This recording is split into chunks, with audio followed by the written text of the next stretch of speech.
Audio preview.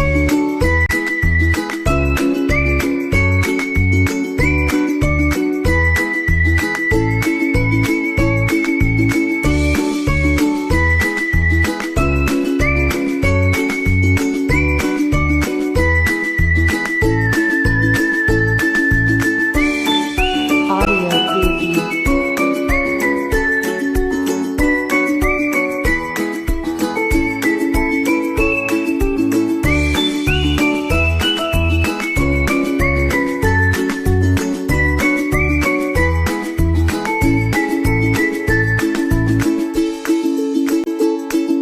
Audio preview.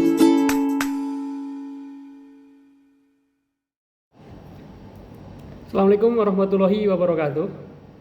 Rekan-rekan mahasiswa semester baru Prodi Psikologi Universitas Muhammadiyah Purworejo yang tentunya sangat saya banggakan ya.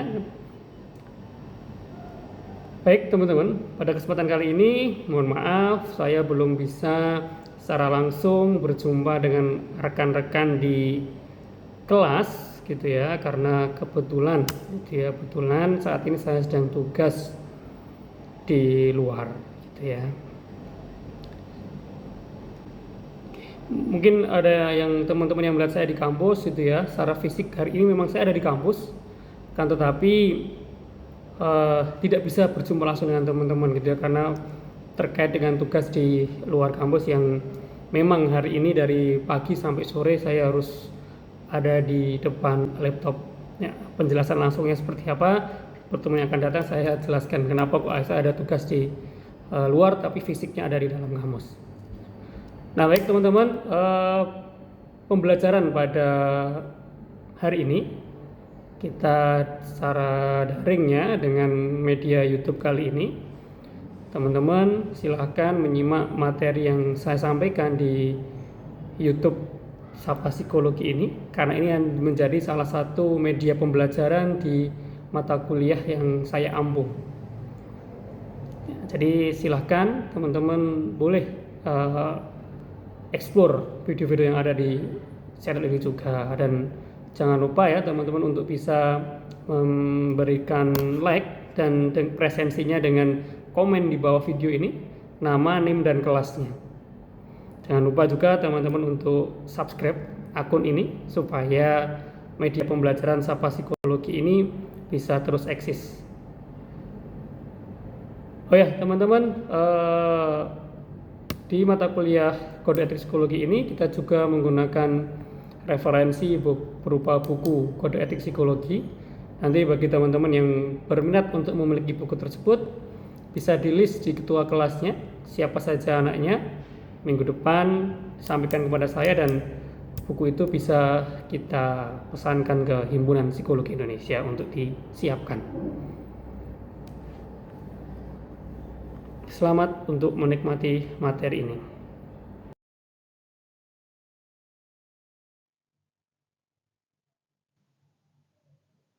Nah, teman-teman, sumber materi untuk mata kuliah Kode Etik Psikologi dari beberapa sumber ya, di antaranya ada sumbernya adalah buku Kode Etik Psikologi Indonesia yang dikeluarkan oleh Himpunan Psikologi Indonesia atau HIMSI ya, yang saat ini masih kita pakai karena belum ada kode etik yang terbaru. Kemudian yang kedua ada Undang-Undang Pendidikan dan Layanan Psikologi. Yang ketiga ada dari sumber lain, dari beberapa buku yang lainnya, yang nanti teman-teman juga bisa dapatkan buku-buku itu di gerai-gerai toko buku atau secara online lainnya.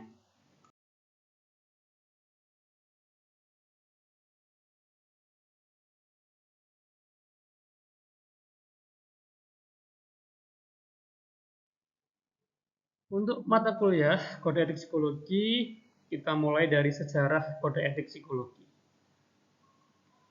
Pada tahun 1952, salah satu tokoh psikologi di Indonesia pada waktu itu bernama Profesor Slamet Iman Santosa. Beliau memberikan pidatonya gitu ya di Jakarta mengenai psikologi. Nah, sejak tahun 1952 itu pula, tahun demi tahun, akhirnya berkembang keilmuan psikologi di Indonesia ini hingga sekarang. Nah, dan tepatnya pada tahun 1953 didirikan kursus asisten psikolog. Ya, ada pendidikan yang terfokus untuk memberikan kursus kepada orang-orang yang berminat untuk menjadi asisten psikolog. Nah, apakah psikolognya sudah ada waktu itu? Ya, tentunya sudah ada. Salah satu adalah Profesor Slamet Iman Santoso dan beberapa rekan lainnya lulusan dari luar negeri. Ya. Kemudian pada tahun 1954 didirikanlah lembaga psikologi yang dimana di situ menjadi cikal bakal pendidikan asisten psikolog gitu ya. Dan di tahun 1955 akhirnya didirikanlah pendidikan sarjana psikologi. Pendidikan sarjana psikologi.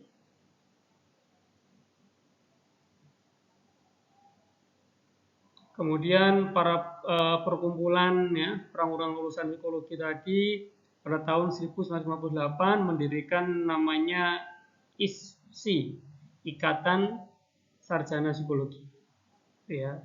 Setelah mereka mendirikan ISPSI, kemudian pada tahun 1960 didirikanlah Fakultas Psikologi yang pertama di Indonesia, ada di Universitas Indonesia. Jadi teman-teman, yang diakui secara lembaga dan resmi, Fakultas Psikologi yang pertama kali di Indonesia dan tentunya tertua saat ini adalah di Universitas Indonesia. Seiring berkembangnya zaman, gitu ya, pada tahun 1998 para lulusan psikologi yang tergabung dalam ISPSI melakukan kongres dan merubah nama ISPSI, Ikatan Sarjana Psikologi, menjadi HIMSI, Himpunan Psikologi Indonesia. Dan itu bertahan sampai saat ini, teman-teman. Ya, didirikan tahun 98 ya psikologi ya barenglah dengan kerusuhan 98 itu ya, 11-12 ya waktunya gitu ya. Kemudian tahun 2000 HIMSI mengadakan kongres yang pertama kali dan merumuskan kode etik psikologi. Merumuskan kode etik psikologi. Nah, kode etik psikologi ini yang menjadi alat untuk mengatur jalannya keprofesian dan juga keilmuan psikologi di Indonesia yang kita gunakan sampai saat ini. Lebih lengkap kita akan bahas di tiap detail materinya nanti. Kemudian pada tahun 2010 ya, HIMSI mengadakan kongres yang ketiga, yang kedua itu tahun 2005 kalau nggak salah ya, ketiga itu melakukan revisi kode etik psikologi yang dimana buku kode etiknya kita gunakan sampai saat ini karena belum ada terbitan kode etik yang terbaru, gitu ya. Nah, dan alhamdulillah pada tahun 2019 sampai tahun 2022 gitu ya, HIMSI bersama dengan para anggota dewan yang juga berbackground psikologi gitu ya, melakukan penyusunan undang-undang psikologi dan akhirnya pada tahun 2022 ditetapkanlah undang-undang psikologi itu dengan nama UU PLP, Undang-Undang Pendidikan dan Pelayanan Psikologi. Jadi saat ini HIMSI atau psikologi itu punya undang-undang yang setara dengan undang-undang kedokteran lah ya. Kalau teman-teman mungkin punya baru kedokteran ini. Dan itu sangat mengikat untuk keprofesian psikologi dan aturan itu sudah berlaku sejak tahun 2022, jadi siapapun yang bersinggungan dengan keprofesian psikologi harus mengikuti aturan yang ada di UU PLP dan juga Kode Etik Psikologi. Nah, pada tahun 2024 ini ya, tepatnya kemarin bulan Agustus, itu ada kongres luar biasa yang memang agendanya akan merevisi kode etik dan penetapan alur pendidikan psikologi. Tapi hasilnya seperti apa sampai saat ini saya belum mengetahui itu. Ya. Jadi saya belum bisa menyampaikan detail hasil kongres luar biasanya. Dan sampai saat ini juga selaku pengampu di mata kuliah kode etik psikologi, saya masih menggunakan kode etik psikologi dari HIMSI versi keluaran tahun 2010 yang memang masih kita pakai sampai saat ini. Ditambah lagi dengan aturan-aturan yang ada di UU PLP. Kepengurusan Himpunan Psikologi Indonesia mulai dari tingkat pimpinan pusat sampai dengan tingkat cabang sebagai berikut. Ya. Ketua umumnya adalah Dr. Andik Matulesi, FC, MC Psikolog. Beliau salah satu dosen psikologi di Universitas 17 Agustus atau UNTAK Surabaya. Ya, itu ketua umum pimpinan pusat HIMSI. Ya. Kemudian ketua wilayah Jawa Tengah diketuai oleh Bapak Susatyo Yuwono, SC, MSI Psikolog. Beliau adalah dosen dan mantan dekan dari Fakultas Psikologi Universitas Muhammadiyah Surakarta. Beliau juga memiliki lembaga sertifikasi profesi yang berkantor di Yogyakarta. Dan ketua cabang se-ex-Karisidenan Kedu, yaitu meliputi Kabupaten Purworejo, Kabupaten Temanggung, Kabupaten Wonosobo, Kabupaten Magelang, dan Kota Madya Magelang diketuai oleh Patria Jatikusuma, SC, MC Psikolog. Ya. Teman-teman ingin tahu siapa orangnya dari tiga itu, silakan boleh googling gitu ya. Mereka semua punya Instagram, bisa dicek di Instagramnya sesuai nama ini. Tugasnya apa dari mereka gitu ya? Tentunya ketua cabang ya itu mengkoordinir kegiatan yang ada di cabang dan nanti bertanggung jawab kepada ketua wilayah. Ya, kemudian ketua wilayah mengkoordinir kegiatan-kegiatan yang berkaitan dengan psikologi termasuk dengan HIMSI, ya, juga bertanggung jawab atas anggotanya di wilayah tersebut yang bertanggung jawab kepada pimpinan pusat. Itu adalah struktur kepengurusan HIMSI.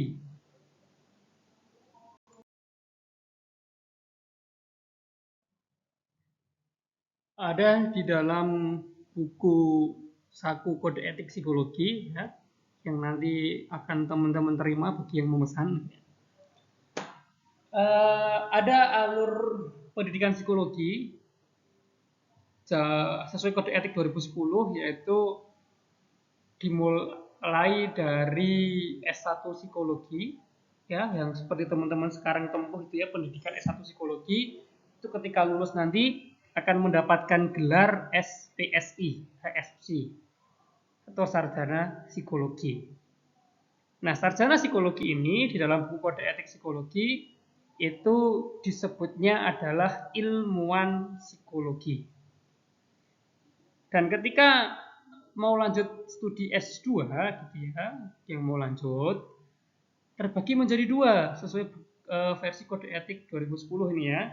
Ada S2 Psikologi Sains dan S2 Psikologi Profesi. Kalau S2 Psikologi Sains itu waktu kuliahnya kurang lebih 1,5 tahun akan lulus gitu ya, dengan gelar antara MPSI atau MA ya, karena setiap universitas memiliki gelar yang berbeda. MPS itu berarti Magister Psikologi, kalau MA adalah Magister of Art. Nah, ini ada di UGM kalau MA-nya. Kalau MPS ya hampir di setiap universitas. Nah, itu tetap juga sebutannya sebagai ilmuwan psikologi. Kan tetapi Jika lanjut S2-nya psikologi profesi, yang nanti ketika lulus setelah minimal 2,5 tahun studi, ya, beda lebih lama 1 tahun daripada psikologi sains, ya, akan bergelar MPSI psikolog di semua universitas, ya, magister psikologi psikolog. Nah, ini sebutannya adalah psikolog karena mereka boleh berpraktek. Boleh praktek. Kenapa bisa praktek? Ya karena selama proses pendidikan 2,5 tahun ini mereka juga dibekali dengan praktek-praktek magang di berbagai bidang gitu ya, sekurikulumnya, sejurusan yang diambil. Kemudian jenjang pendidikan yang paling tinggi ada di S3 psikologi misalnya. Kalau S1-nya psikologi, kemudian S2-nya psikologi sains, dan S3-nya psikologi juga, sebutannya tetap ilmuwan psikologi. Ya. Mereka tetap tidak bisa praktek. Oke, tidak bisa praktek. Kan tetapi, ketika S1-nya psikologi, S2-nya psikologi profesi, dan ambil S3, maka dia tetap bisa praktek karena psikolog dia. Kunci seorang psikolog bisa praktek atau enggak itu ada di jenjang pendidikan S2-nya, ya, yaitu ambil psikologi sains atau psikologi profesi. Kalau ambil psikologi sains, walaupun dia lanjut S3 sudah menjadi doktor, tetap tidak bisa praktek. Tapi kalau ambil S2 psikologi profesi, S3-nya apapun gitu ya, nggak harus psikologi, itu tetap bisa praktek. Ya, jadi versi kode etik 2010.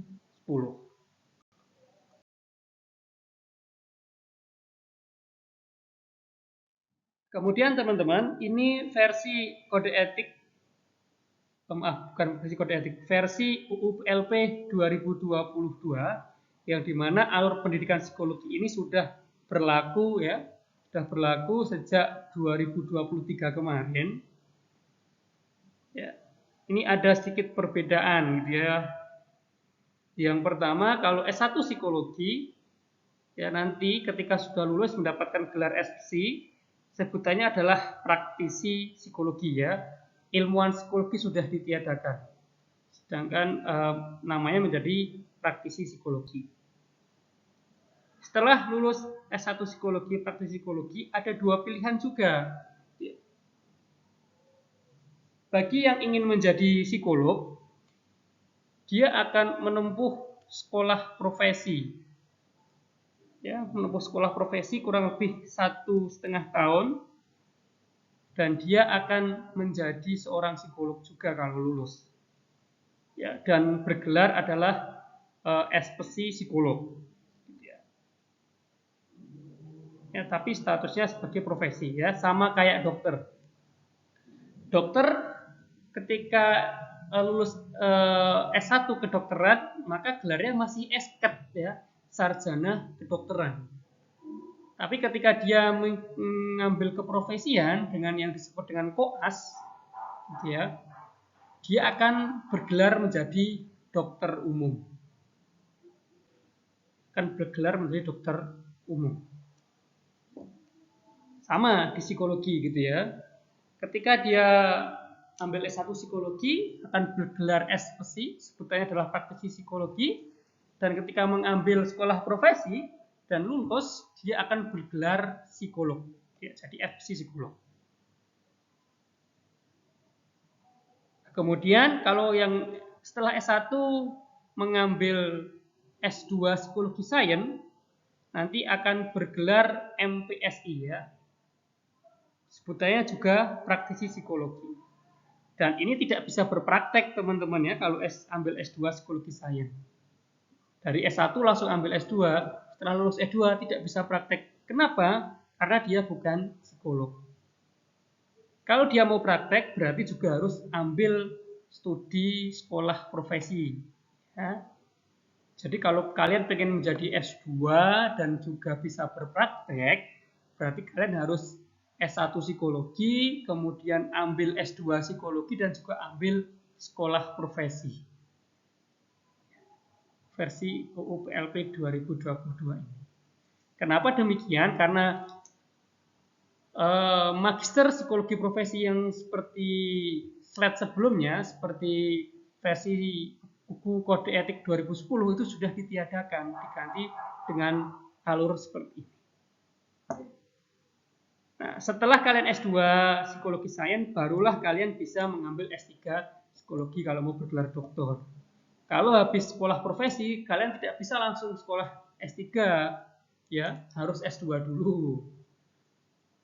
Nah, yang bisa dilakukan setelah menjadi seorang psikolog umum, kalau kalian ingin jadi atau ingin punya spesialisasi tertentu, gitu ya, apakah psikolog klinis, psikolog pendidikan, perkembangan sosial, industri dan sebagainya, maka kalian harus mengikuti uji kompetensi atau sekolah lanjutan sesuai dengan spesialisasi yang kalian inginkan. Ya sama dengan kedokteran, itu ada dokter spesialis ya akan menempuh pendidikan spesialis lagi. Sama di psikologi juga sama seperti itu.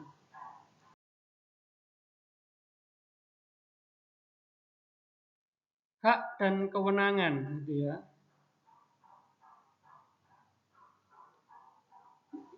Kita bahas sesuai dengan buku kode etik 2010 ya, yang kita pakai sebagai acuan saat ini.